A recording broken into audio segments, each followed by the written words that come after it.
Hello everyone, my name is Droogie Forever, and today we are back with the Silent Hill play novel. Sybil's about to head through this passage. Even though I look like this, I am a police officer. Please trust me, I will stay here. If anything looks wrong, then yell back to me. Sybil brightly smiled, and then disappeared into the darkness.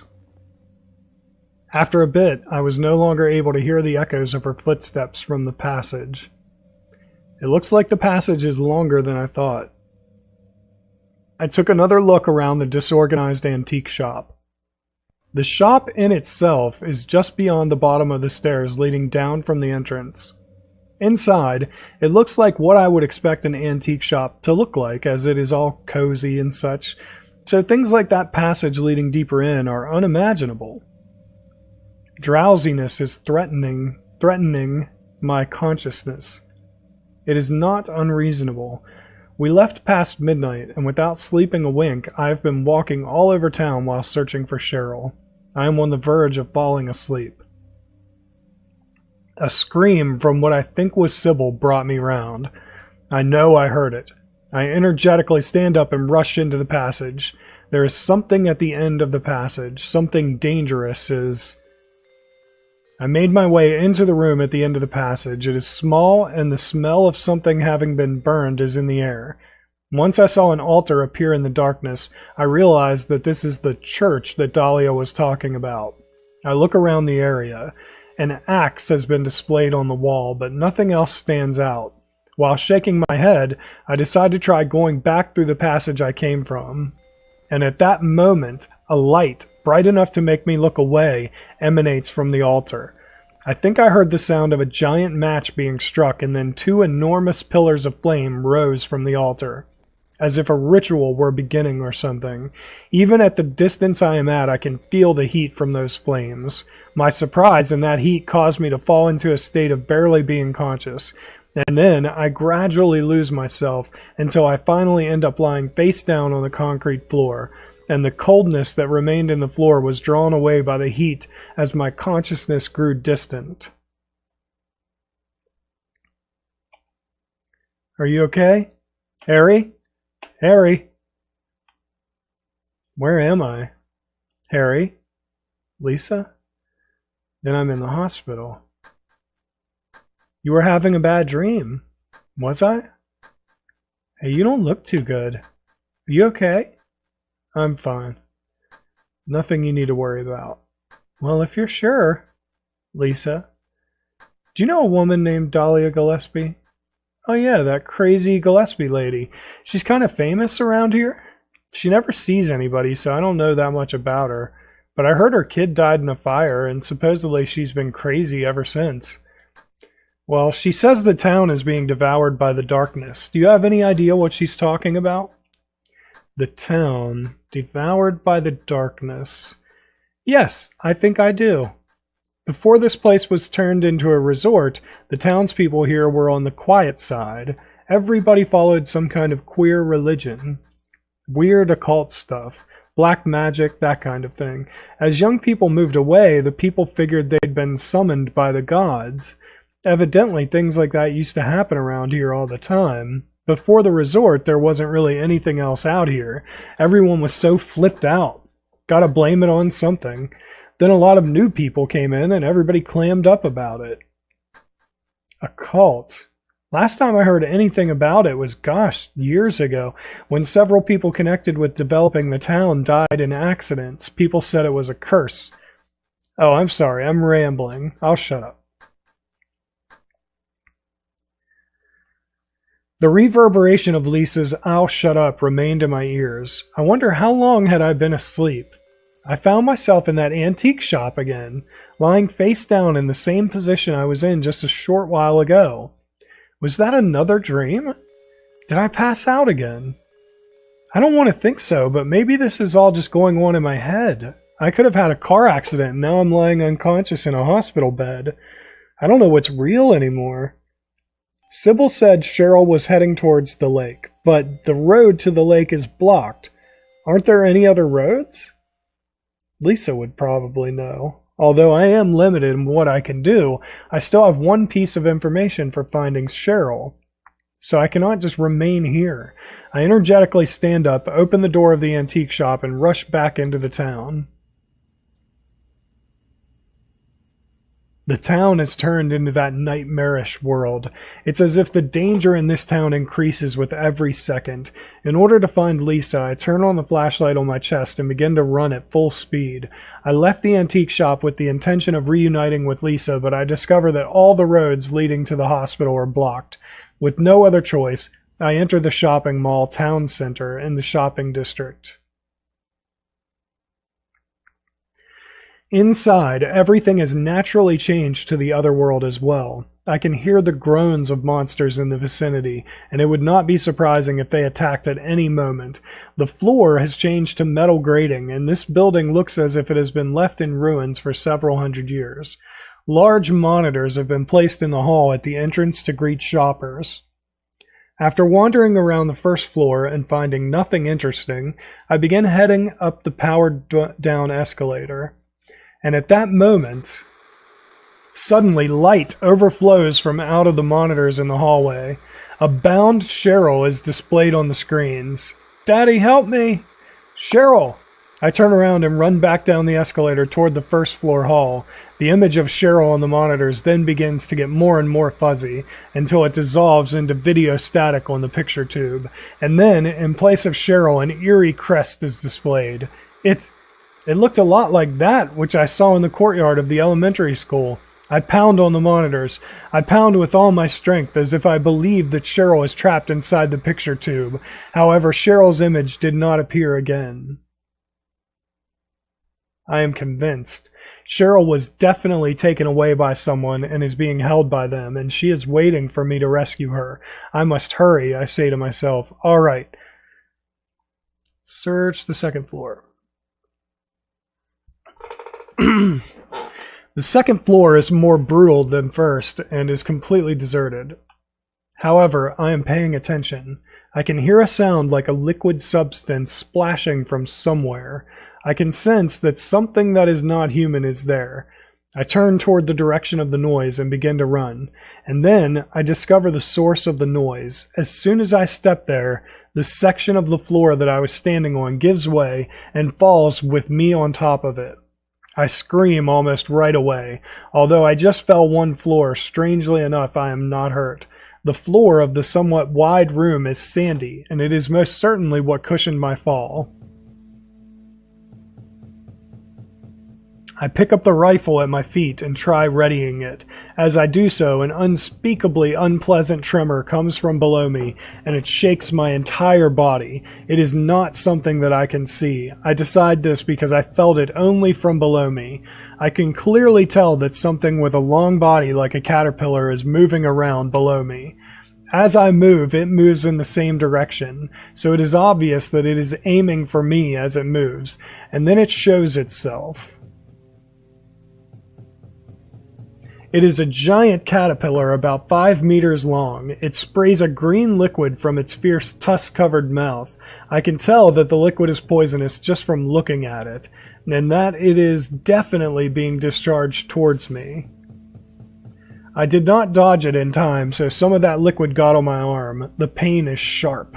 Red is rising up where the poisonous liquid got on me as it is dissolving the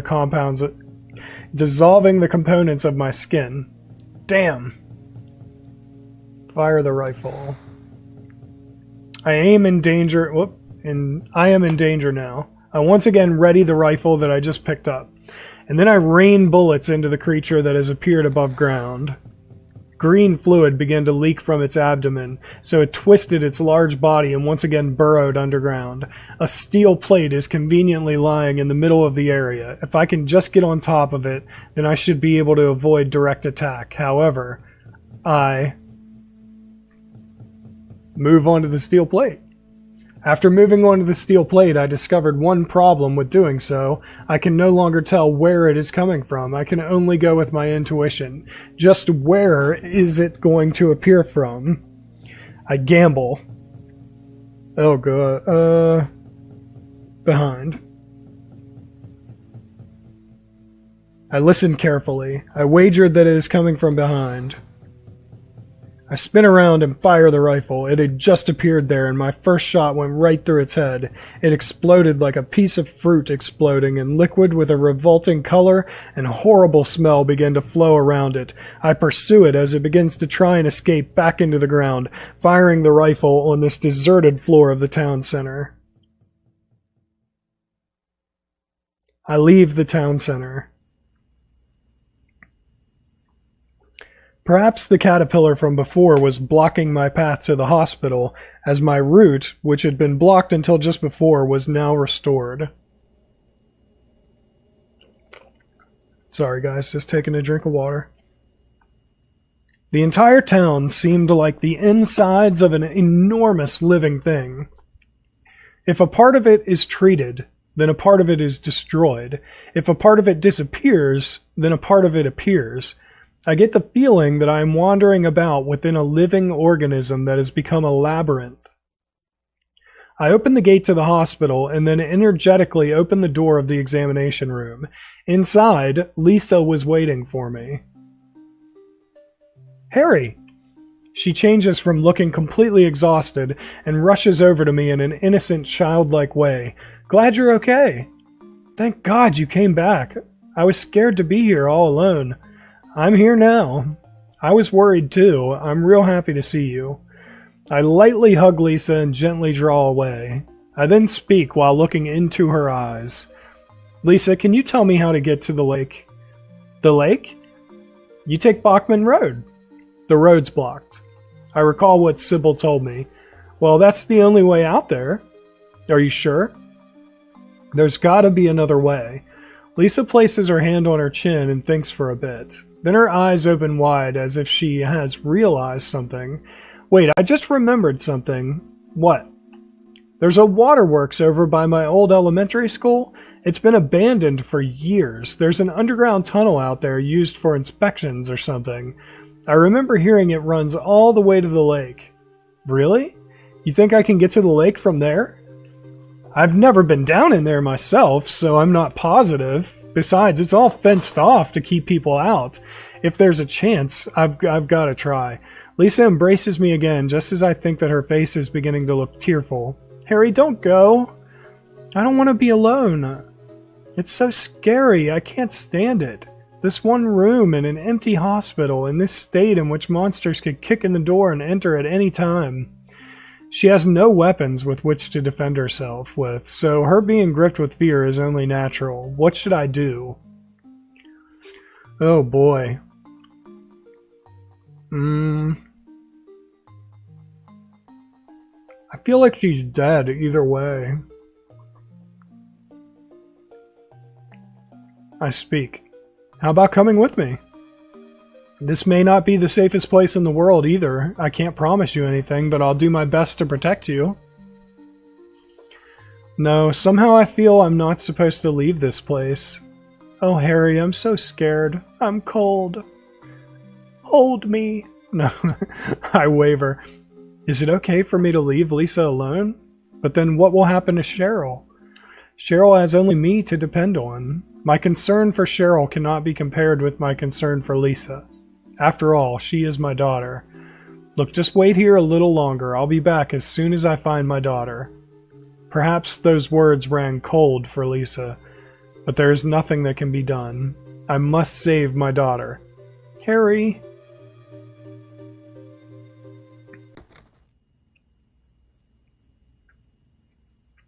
I leave the hospital. The water supply installation near the elementary school. I was told that I could go through those sewers and reach the lake that Cheryl was heading toward. I must hurry.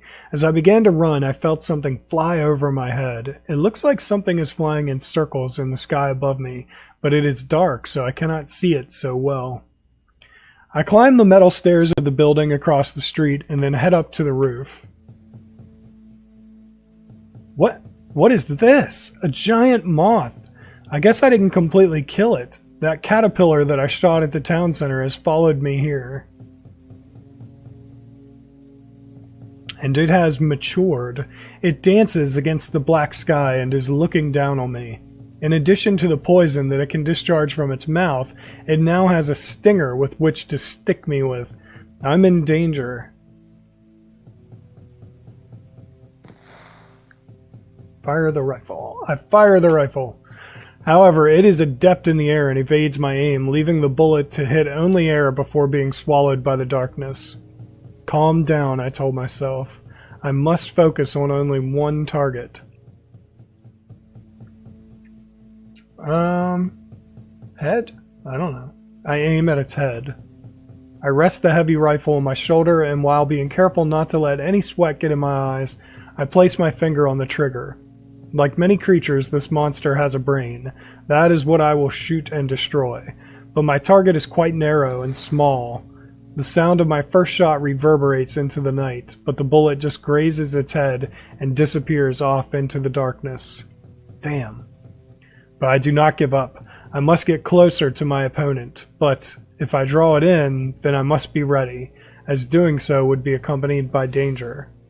I avoid a shower of poison. Fortunately, the wind has begun to blow. To adjust its wings to the wind takes all of its strength, and it appears to be having a difficult time attacking me. This is my chance. I once again steady my aim, and then I pull the trigger twice in a row. In that moment, its head vanished from its body all at once. Without its control tower, those wings and poison tusks were just that, and they fell like a rag between the buildings. The nightmare still continues.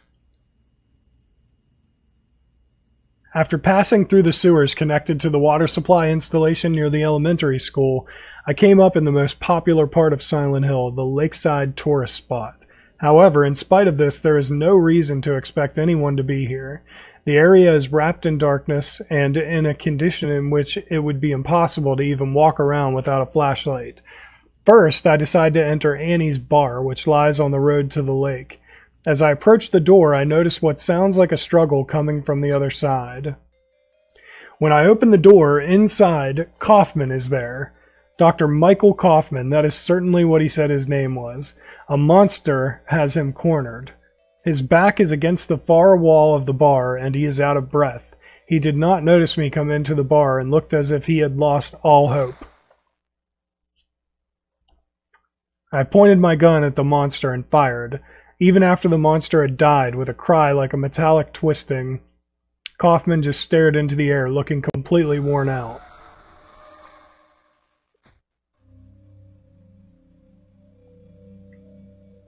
"Are you okay?" As I spoke to him, he weakly stood up, brushed his pants twice, and then slowly looked toward me. "Yeah, I guess so, but I'm beat. I thought I was a goner there. So how'd it go? Did you find a way out?" "No, not yet. How about you?" "Zip. But it's too soon to give up. This craziness can't go on forever. The military rescue squad should be here any time now. If they come through the town, we're home free." He looked at the darkness outside the window and clenched his fists. "I hope so. I say, I better get going. This isn't the time to stand around flapping out gums." He fixed his collar and then began to walk to the door. He walked as if he were incredibly hungry, and when he reached the door, I asked him the question that had been on mind for quite some time. "Kaufman." Ask about Alessa. "Do you know a girl called Alessa?" His hand, which he had placed on the doorknob, paused for a moment, and then he looked back at me. "No." Kaufman quickly looked back at the door and left as if he were running away. Dr. Michael Kaufman. He definitely has some secret. While I am not sure whether it is connected to me rescuing Cheryl or not, he knows the main reason why this town has undergone a transformation. I followed him so that he did not notice me. He races through the dark alleys. Perhaps it is because he is familiar with the geography here. The sound of the harsh wind blowing down from the mountains as it cuts through the eaves of the buildings hides my footsteps and my presence. I continued to carefully trail him, making sure not to lose sight of him. Finally, his small figure opened the door of a certain building, and he disappeared inside. He went into a motel, but not into one of the guest rooms. The door he went through is one that is off limits to outsiders and only for use by employees. I press down on my heart, which feels like it is going to explode. With my left hand, open the door that Kaufman just used and head inside. Inside, ancient dust is everywhere and the room reeks of mildew. It looks to be a garage. Oil, a sprayer, tires, and such have been placed on a dirty metal sheet. Odd. Kaufman is nowhere to be found. There is only one other door in the room, and it is slightly open. He must have went through there into another room. However, I did not go after him right away. Instead, my attention turned to the motorcycle near the wall, and I stopped. The gas tank of the motorcycle differs from the rest of the motorcycle as it is oddly clean and shiny. The motorcycle is so covered in dust that it is not possible to even distinguish what color it is, but I get the feeling that the gas tank area alone has been fiddled with by someone. I try gently opening the gas tank. Inside the gas tank there is a black vinyl bag that is protecting a small glass bottle. At the moment I was about to reach out to it, a familiar voice stopped me. "Give me that." When I turned, Kaufman was just glaring at me, his face white with anger. His clenched fists are shaking with rage. "What is this? That's none of your business. Instead of messing with that, how about coming up with a way to get out of here?" "Huh.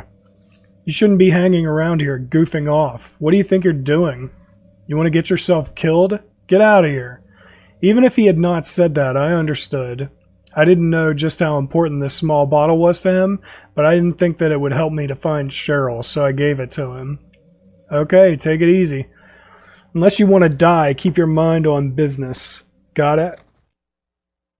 Saying that, Kaufman acts calm and leaves the garage. I think that guy's got to be involved with the local drug racket. Man, was he pissed. And in such a rush, too. That was probably dope in the bottle. Anyway, better let him do as he pleases. There's more than my life at stake.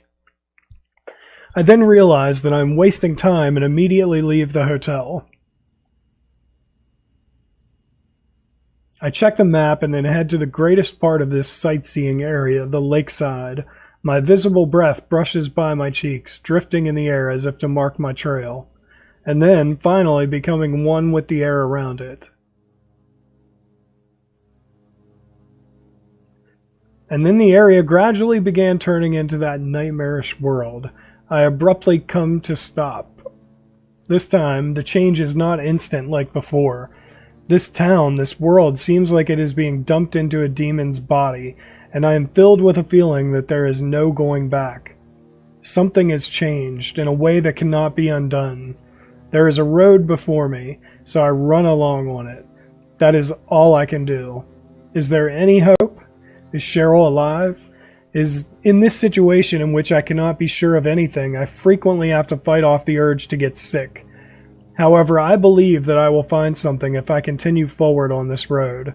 I run across a pier, and without thinking about it, I wrench the door of a small boat stopped midway along the pier open, and then rush inside it. There was already a passenger inside the boat. Sybil! Harry! Our voices revealed that we were both relieved. "How did you get back here?" "I followed the sewer." "Were you the one who cut the fence?" "Yeah." "I'm glad you made it. I was worried about you." "You were worried? Where did you disappear to?" "Never mind. I want to know what's going on here. What is with this town?" I condensed all the things that had happened to me into one somewhat unclear conclusion. I look at Sybil and began to speak. "This may sound really off the wall, but listen to me. You've got to believe me. I haven't gone crazy and I'm not fooling around. At first, I thought I was losing my mind, but now I know I'm not. It's not me. This whole town, it's being invaded by the other world, by a world of someone's nightmarish delusions come to life. Little by little, the invasion is spreading, trying to swallow up everything in darkness. I think I'm finally beginning to understand what that lady was talking about." "Harry, hold on a minute. I don't get it. Look, I don't understand it all myself. I guess I can't explain it. I honestly revealed how I felt. Well, what's making this happen? I don't know that either. But I do know Cheryl is there." "There?" Under whoever created this darkness, Cheryl is somewhere, and she needs my help. Once I finished explaining everything, Sybil faintly smiled and looked at me as if she was worried. Harry, this whole thing's been a major blow to you. You need to rest. I was let down. This world, its state, and the reason it became like this, I understood, and I wanted Sybil to understand as well. Even though I am a writer, I am cursed by a limited vocabulary. This is something that upsets me about myself. Sybil, As I was speaking, the door slowly opened and I could see someone enter the room. It was not a monster, but a human. The demon is awakening, spreading those wings. Dahlia Gillespie. Was it not as I said? I see it all now. Yes, everything. Hungry for sacrifice, the demon will swallow up the land. I knew this day would come, and what's more, the task is almost finished. There's only 2 left. To seal this town to the abyss, the mark of Samael. When it is completed, all is lost. Even in daytime, darkness will cover the sun. The dead will walk, and martyrs will burn in the fires of hell. Everyone will die. So what am I supposed to do? I've got to save Cheryl. It is simple. Stop the demon. The demon taking that child's form. Stop it before your daughter becomes a sacrifice, before it is too late. Stop it. Stop it. What do? Go to the lighthouse on the lake and to the center of the amusement park. Make haste. You are the only hope. Look, Harry, I really don't get what's going on, but if there's a chance we can save your daughter, I'm in. I'll check out the amusement park. You go to the lighthouse. Sybil. I'll go to the lighthouse. Sybil, thanks. Gripping her handgun, Sybil left the boat and disappeared into the darkness. You will need to use it. Use what? The fluoros. Only with that can you stop it. Wait, the fluoros? I check inside my pockets, that 4-sided object. However, does Sybil have such an object as well? No, that is not likely. If she did, then she probably would have been able to understand my story a little better. What about Sybil? I considered chasing after Sybil, however, my true goal is rescuing my daughter, and Sybil, with the same goal, is risking her life as she heads to the amusement park. I think I should believe in Sybil. No, maybe it is merely my selfishness telling myself that.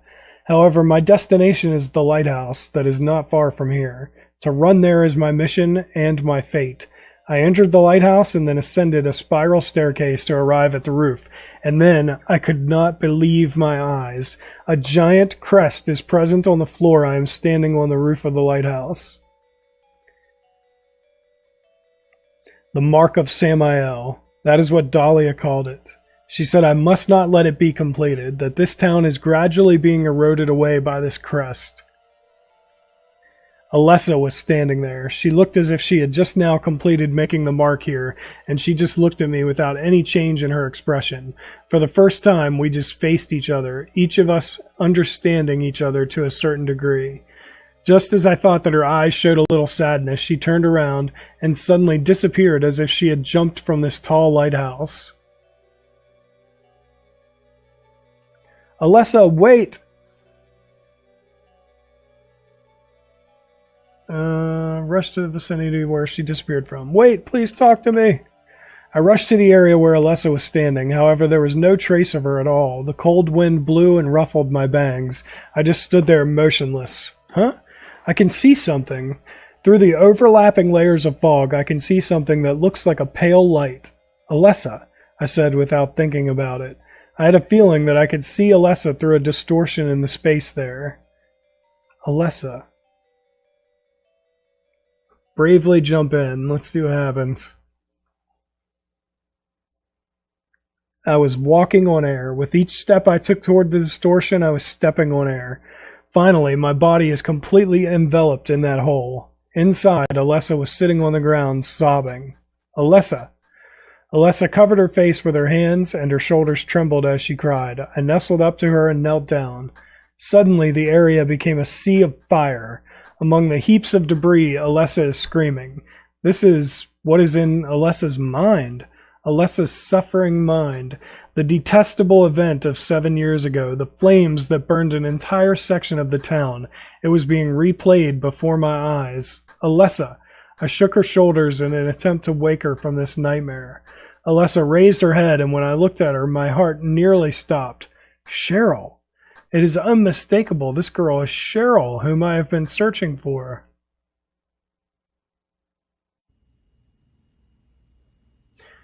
Alright guys, I think that's it for this episode. I'm going to go ahead and save it, and we will continue this next time. I hope you guys are enjoying the series. If you are, tell that like button you want to smash, and I will see you next time. You stay you, I'll stay me, Droogie forever. Thanks everyone. Later.